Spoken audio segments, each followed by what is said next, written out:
Good evening, and welcome to the Sleeping Zoo and your facts to fall asleep to. Tonight, we focus on the sun-scorched, iron-rich vastness of the Australian continent, a land defined by its isolation and its climatic brutality, to examine a creature that stands as the absolute zenith of marsupial evolution and the undisputed monarch of the arid plains, the red kangaroo. Osphranter rufus.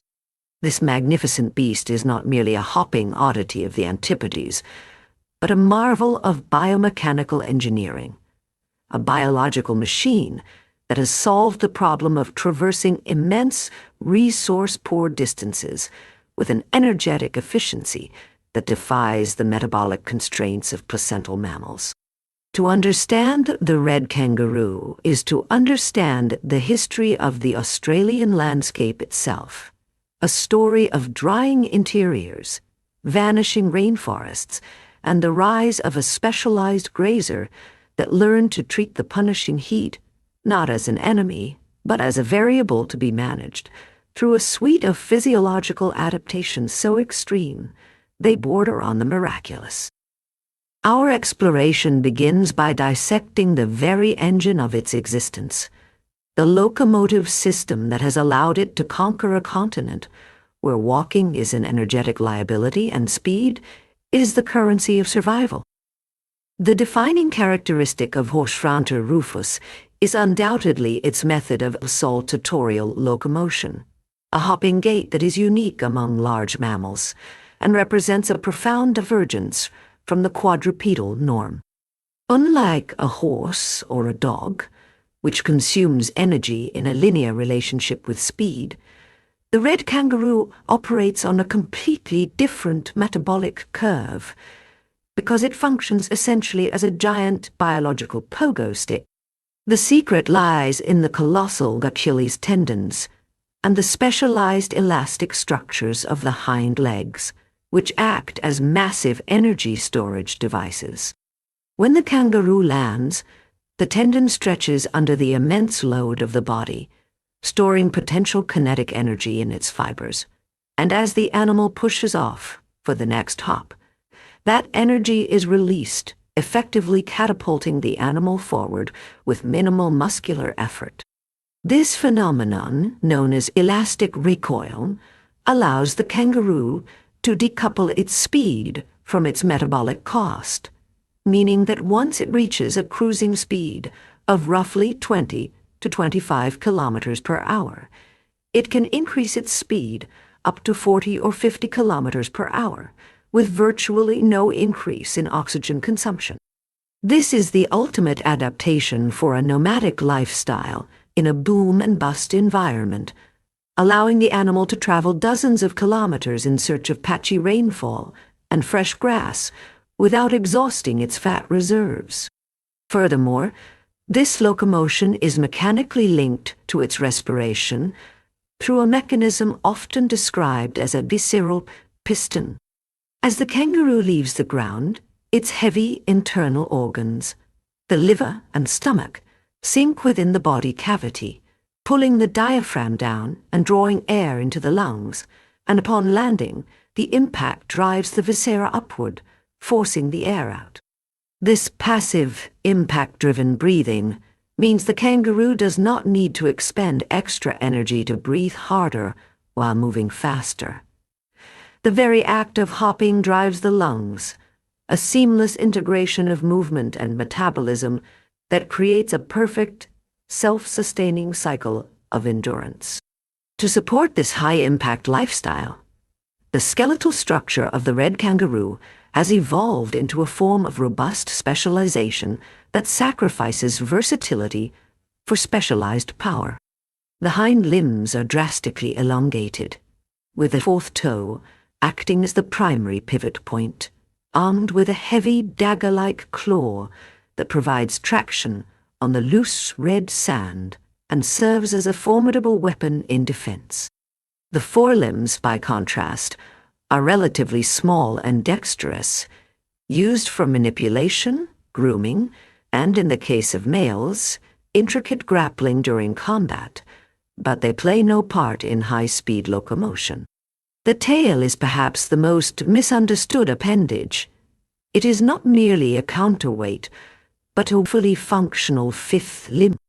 When the kangaroo is moving slowly in a gait known as the pentapodal walk, the heavy muscular tail is pressed into the ground to support the entire weight of the hindquarters while the back legs are swung forward, a slow-motion crawl that allows for precise grazing.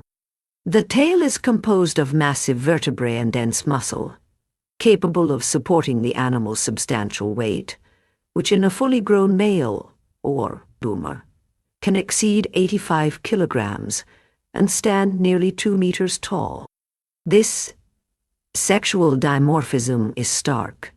The males are massive, broad-shouldered, and typically colored a rich, rusty red that blends perfectly with the desert soil, while the females, known as blue flyers, are significantly smaller, faster, and often possess a coat of blue-gray fur that offers better camouflage in the shadows of the saltbush and acacia scrub. The survival of such a large animal in an environment where ground temperatures can exceed 60 degrees Celsius requires a mastery of thermoregulation that goes far beyond simple sweating. The survival of such a large animal in an environment where ground temperatures can exceed 60 degrees Celsius requires a mastery of thermoregulation that goes far beyond simple sweating. In fact, kangaroos have a limited ability to sweat, and relying on evaporative cooling through the skin would be a death sentence in a land where water is the scarcest resource. Instead, the red kangaroo employs a sophisticated behavioral and physiological cooling system centered on a network of superficial blood vessels located in the forearms. When the heat becomes oppressive, the kangaroo will vigorously lick its forearms, spreading saliva over the thin skin. As this saliva evaporates, it cools the blood coursing through the underlying capillary network, which then circulates back to the core, lowering the overall body temperature. This proactive heat dumping is coupled with a strict behavioral code of crepuscular and nocturnal activity. During the heat of the day, the kangaroo enters a state of somnolence, resting in the shade of mulga trees, or even digging shallow depressions in the cool earth to maximize conductive heat loss to the ground. They are masters of microclimate utilization, understanding exactly where the thermal shadows lie in the landscape. Furthermore, their kidneys are highly adapted to high-concentrate urine, retaining every possible drop of moisture, allowing them to survive for long periods on the water content of green herbage alone, effectively divorcing them from the absolute need for standing water sources during all but the most severe droughts.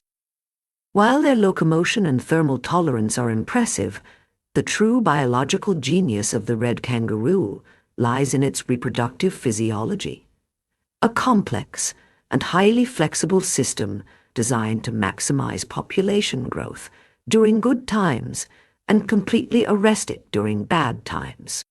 The female kangaroo is effectively a continuous breeding machine, possessing the unique ability to nurture 3 offspring at different stages of development simultaneously.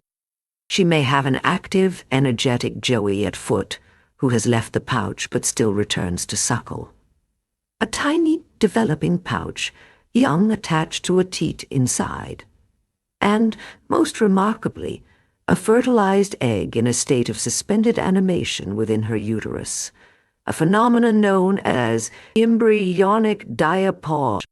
This diapause is a hormonal holding pattern, where the development of the embryo is paused at the blastocyst stage, waiting for a signal that the pouch is vacant.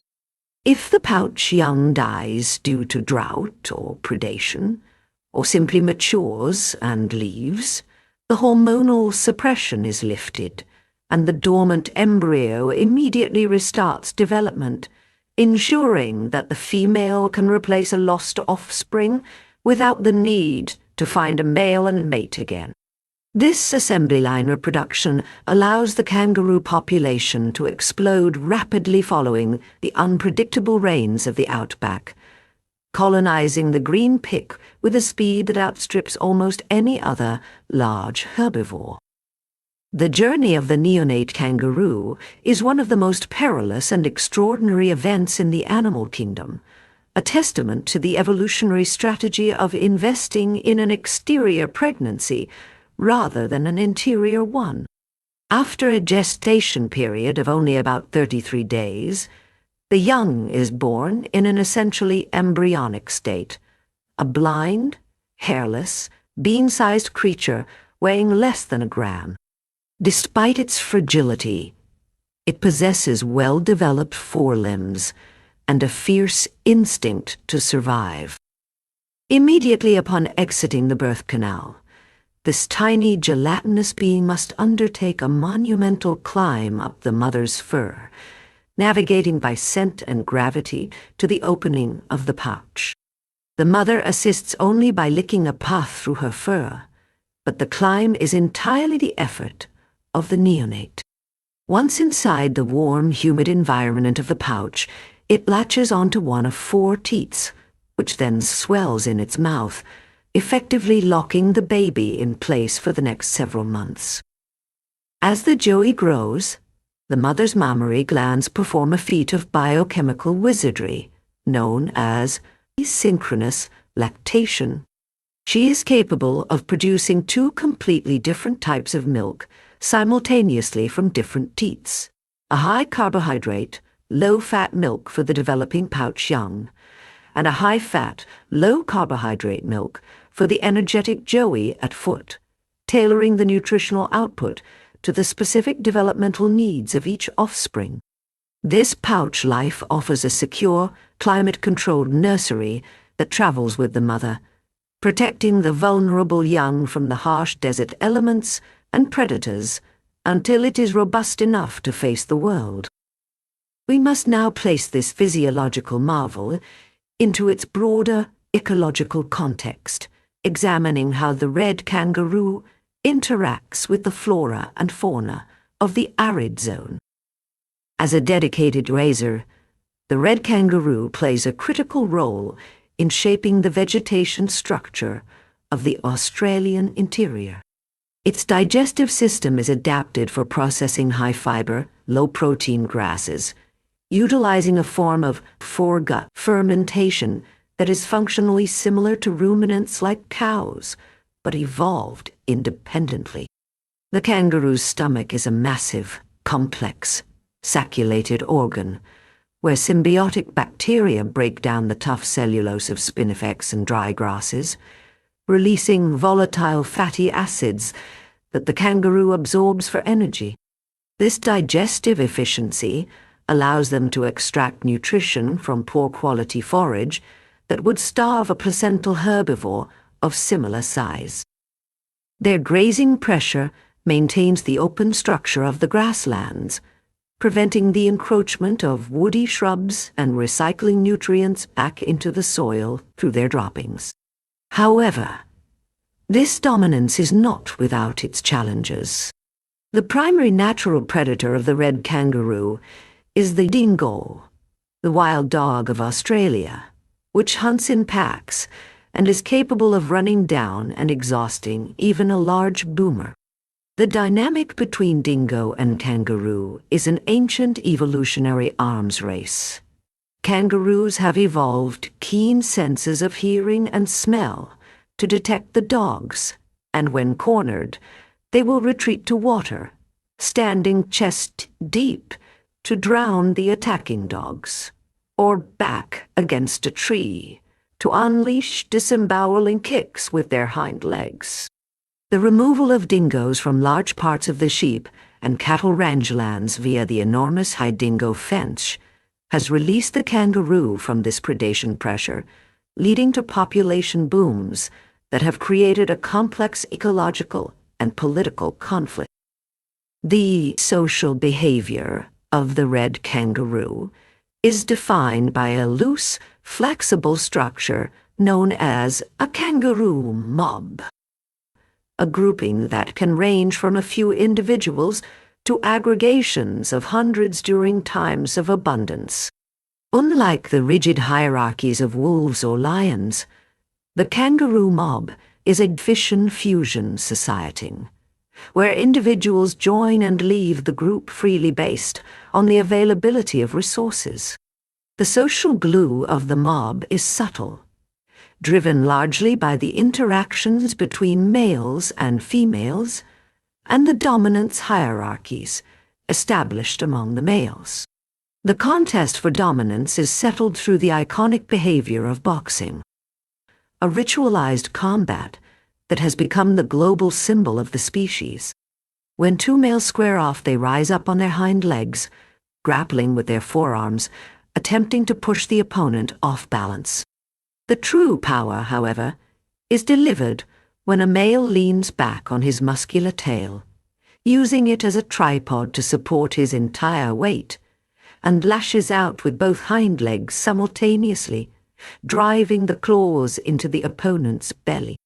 These fights can be brutal, resulting in torn ears, scarred chests, and broken bones, but they serve a critical function in establishing access to estrus females without the need for constant, lethal conflict. The dominant male, often the largest and most battle-scarred boomer, secures the majority of mating opportunities, ensuring that the genes for size and strength are passed to the next generation. Moving beyond the biological, we find the red kangaroo deeply embedded in the indigenous cosmology and folklore of the Australian continent, where it has been a central figure in the dreaming stories of First Nations people for tens of thousands of years.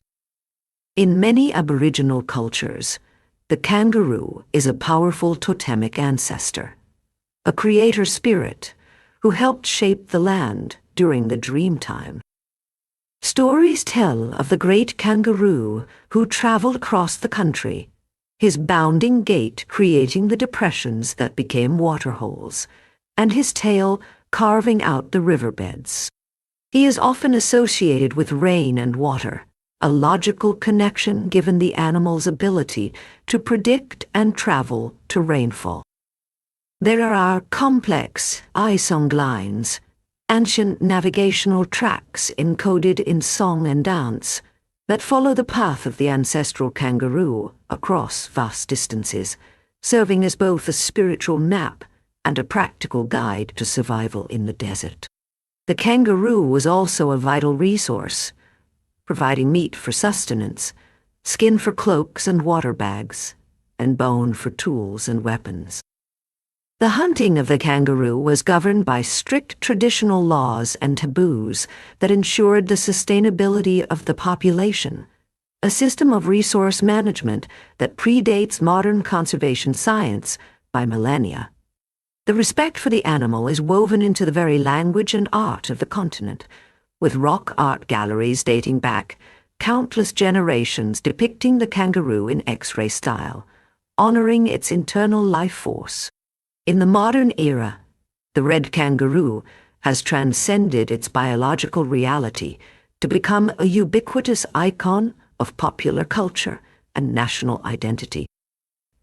Representing Australia to the world with a mixture of affection and caricature, the image of the boxing kangaroo, often depicted wearing gloves, originated in the traveling sideshows of the late 19th century, but was adopted as a symbol of national sporting prowess, appearing on the flags of Australia's America's Cup, winning yachts, and Olympic teams, embodying a spirit of underdog fighting resilience. The kangaroo appears on the Australian coat of arms, chosen alongside the emu because neither animal can move backwards easily, symbolizing a nation moving forward. It is the face of the national airline, the subject of the classic television series Skippy the Bush Kangaroo, which projected an image of the animal as a highly intelligent, lassie-like savior of the bush, and a staple of tourist brochures. This cultural adoration, however, sits in stark, uncomfortable contrast to the reality of the kangaroo's status as a commercial commodity and a perceived agricultural pest. This brings us to the complex and contentious issue of conservation and management, a debate that divides the nation. While the red kangaroo is a protected native species, it is also the subject of the largest land-based wildlife slaughter on Earth. Because the kangaroo competes with sheep and cattle for pasture, particularly during dry periods, it is viewed by the agricultural sector as a pest that destroys livelihoods and degrades the rangelands.